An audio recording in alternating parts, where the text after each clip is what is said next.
నమస్తే, నేను మీ anchor Lavanya. Welcome to Social Post TV devotional.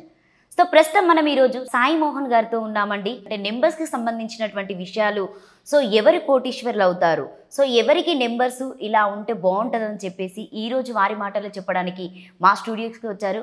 ఒకసారి గురువుగారి మాటల్లోనే అడిగి తెలుసుకుందాం. నమస్తే గురువుగారు. శుభమ్మ. శ్రీమన్మహాగణాధిపతయే నమః. సదానింబవృక్షస్య మూలాదివాసాత్ సుధాశ్రావిణం దిక్తమప్యప్రియంతం తరం కల్పవృక్షాదికం సాధయంతం నమామీశ్వరం సద్గురుం సాయినాథం. సాయినాథ పరబ్రహ్మణే నమః. ఎలా ఉన్నారు గురువుగారు? ఫైన్ మా, చాలా సంతోషం. మీరు న్యూమరాలజీ గురించి చాలా వరకు చెప్తూ ఉంటారు. సో దాదాపుగా అందరికీ నేనే నెంబర్ 1 కావాలి అని చెప్పేసి అందరు అనుకుంటారు. అంటే ప్రపంచంలో ఉన్నటువంటి ఏ వ్యక్తి అయినా కూడా. సో అలా నెంబర్ 1 కావాలంటే ఏ నెంబరు ఎక్కువ వరకు యూజ్ చేస్తారు? మనం నెంబర్స్లో స్టార్ట్ అయ్యే అంకెలను కనుక తీసుకున్నట్లయితే 1వ నెంబర్ని, అందుకని వాళ్ళు నెంబర్ 1 స్థానంలో ఉన్నారని చెప్పడానికి ఉపయోగించే సంఖ్య 1.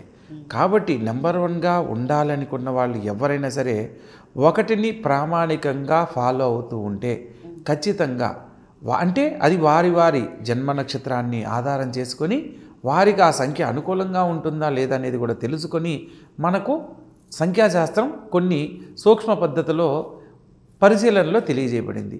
వాటిని అనుసరించి కనుక మనం ఫాలో అయితే తప్పకుండా ప్రతి ఒక్కళ్ళకి అంటే 1వ సంఖ్యతోనే కొందరు లక్కీని కోటీశ్వరులు కావడానికి కారణమవుతుంది. కొందరు 9 నెంబర్ని 9వ సంఖ్యను ఫాలో అయ్యి కోటీశ్వరులు అవుతూ ఉంటారు.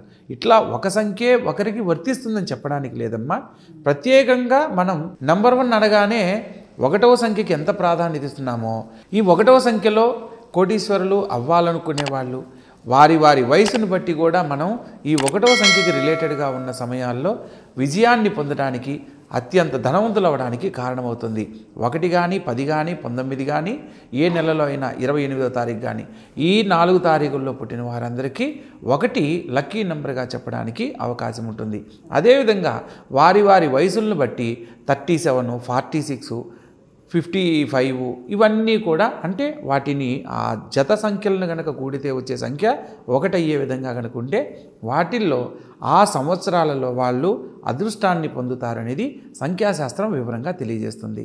సో థ్యాంక్ యూ గురువు గారు. సో ఈరోజు మన స్టూడియోలో గురువు గారు మనకి సంఖ్యాశాస్త్రానికి సంబంధించినటువంటి విలువైనటువంటి సమాచారాన్ని అందించారు.